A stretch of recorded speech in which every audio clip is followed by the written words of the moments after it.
ఉదయకాల ప్రార్థన.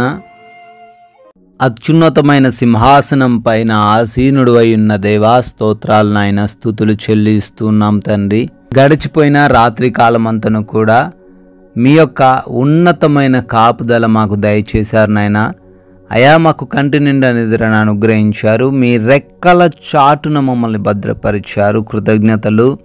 ఈ గురువార కాలమున ఈ ఉదయాన సూర్యోదయం చూడగలుగుతున్నాము అంటే అది కేవలం కూడా మీ యొక్క కృప మాత్రమే అయి ఉన్నది తండ్రి. అయా, మీరు ఇచ్చిన ఈ యొక్క మహాకృపను బట్టి స్తోత్రాలు నాయన, స్తుతులు చెల్లిస్తూ ఉన్నాము తండ్రి. ప్రభువా, మేము వెళ్ళిన ప్రతి చోట నెల్ల మాకు తోడుగా ఉంటాను అని మొదటి దినవృత్తాంతముల గ్రంథము 17:8 ద్వారా మాకు జ్ఞాపకం చేస్తున్నారయ్యా. అవునయ్యా, థ్యాంక్ యూ లార్డ్. అయా, ఈ ఉదయకాలాన అయా బిడ్డల కొరకు ప్రార్థిస్తున్నాం. వారు ఏ చోట ఉన్నా, ఏ స్థలాల్లో వారు ఉంటున్నా, ఎటు వెళుతున్నా మీరు వారికి తోడై ఉంటారు కనుక వారు దేనికి కూడా భయపడకుండా ముందుకు సాగే కృప దయచేయండి. ఏ శత్రువు ఏం చేస్తాడో అన్న ఆలోచన లేకుండా, ఎవరు ఏ హాని చేస్తారనే భయం లేకుండా వారు చేయగలిగిన పని, యథార్థమైన పనిలో ముందుకు సాగే కృప దయచేయమని, తల్లి మరచిన తండ్రి విడిచిన మీరు విడవను అని ఎడబాయను అని సెలవిచ్చిన రీతిగా బిడ్డల జీవితాల్లో కార్యాలు జరిగించమని అడుగుతున్నాం ప్రభువా. ఆయన, ఈ రోజున మా ఆత్మను, మా దేహాన్ని మీ పాద సన్నిధిని పెడుతున్నాం. మీ చిత్తానుసారంగా మా జీవితాలను నడిపించండి. మా సొంత ఆలోచన ప్రక్కన పెట్టి మీరు చెప్పిన విధంగా జీవించే కృప దయచేయండి నాయన. అయా, ఈ రోజున మా ప్రతి పనిని బట్టి అడుగుతున్నాం. బిడ్డలు చేస్తున్న ఉద్యోగాలు, వ్యాపారాలు, పరిచర్యలు, చేతి పనులు, వ్యవసాయ పనులు, ప్రతి వాటిలో బిడ్డలకు 100 ప్రతిఫలమును దయచేయమని అడుగుతున్నాము. మంచి జ్ఞానం, శక్తిని వారికి దయచేయండి. ఏ పని కూడా ఆగిపోకుండా ప్రతి పనిలో ముందుకు సాగే కృప దయచేయండి. ఈరోజే నూతన కార్యక్రమాలు ప్రారంభిస్తున్న, మొదలు పెడుతున్న ప్రతి ఒక్కరిని దీవించండి నాయన. అదేవిధంగా ఎవరైతే బిడ్డలు ఈ రోజున ఆర్థికంగా వెనకబడ్డారో వారిని ఆర్థికంగా దృఢపరచండి ప్రభువా. అనారోగ్యంతో ఉన్న ప్రతి ఒక్కరికి మంచి ఆరోగ్యం దయచేయండి.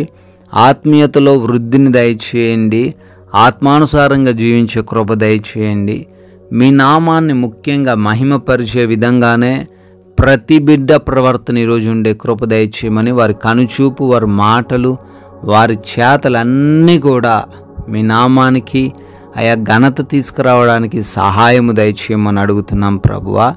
అదేవిధంగా ప్రయాణాలను బట్టి అడుగుతున్నాము. వారు ఏ మార్గం గుండా వెళ్తున్నా తండ్రి, ఏ వాహనంలో వెళ్తున్నాం నాయన, రక్షణ దయచేయండి, క్షేమాన్ని దయచేయండి.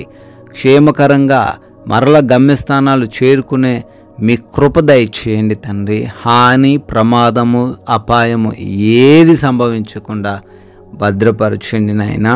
అదేవిధంగా ఎగ్జామ్స్, ఇంటర్వ్యూస్కి వెళ్తున్న వారు ఉన్నారు తండ్రి. ఆయా కరెక్ట్ టయానికి వారు రీచ్ అయ్యి మంచిగా ఎగ్జామ్ రాయడానికి, మంచిగా ఇంటర్వ్యూలో వారు ఆన్సర్ చేయడానికి సహాయం దయచేయండి ప్రభువా. అదేవిధంగా హాస్పిటల్స్లో బిడ్డలు ఉన్నారు. వారి రిపోర్ట్స్, వారి డెలివరీస్, వారి యొక్క ప్రతి ఆపరేషన్ కూడా అయ్యా మీకు మహిమకరంగా ఉండుటకు, వారికి ఏ టెన్షన్స్ లేనిదిగా ఉండుటకు సహాయం దయచేయండి తండ్రి. అదేవిధంగా ప్రభువా, మా సమయాన్ని ఈరోజు సద్వినియోగం చేసుకునే కృప దయచేయండి. ఒంటరిగా బిడ్డలు ఎవరైతే గృహాల్లో ఉంటున్నారో వారి చుట్టూ మీ కంచి దయచేయండి. ఏ దుష్టుడు వారిని తాకకుండా భద్రపరచమని, నెమ్మదికరమైన, ప్రశాంతకరమైన జీవితాలు ప్రతి ఒక్కరికి దయచేయండి తండ్రి. అయా, ఎవరు కూడా ఏ ఉచ్చుల్లో పడిపోకుండా, ఏ మోసాల్లో చిక్కుపడకుండా మంచి జ్ఞానం ఇచ్చిన వారిని నడిపించుమని, మీ దయను బట్టి బర్త్డేలు, యానివర్సరీలు ఈరోజు సెలబ్రేట్ చేసుకుంటున్న ప్రతి ఒక్కరిని, ప్రతి కుటుంబమును దీవించమని, అయా మేము కొందరికైనా మీ నామాన్ని ప్రకటిస్తూ రాజ్య స్వార్థలో పాలి భాగస్సులయ్యే కృప కనబరచుమని, యేసుక్రీస్తు వారి పరిశుద్ధమైన నామంలో ఈ ప్రార్థన అడుగుతున్నాము తండ్రి. ఆమెన్.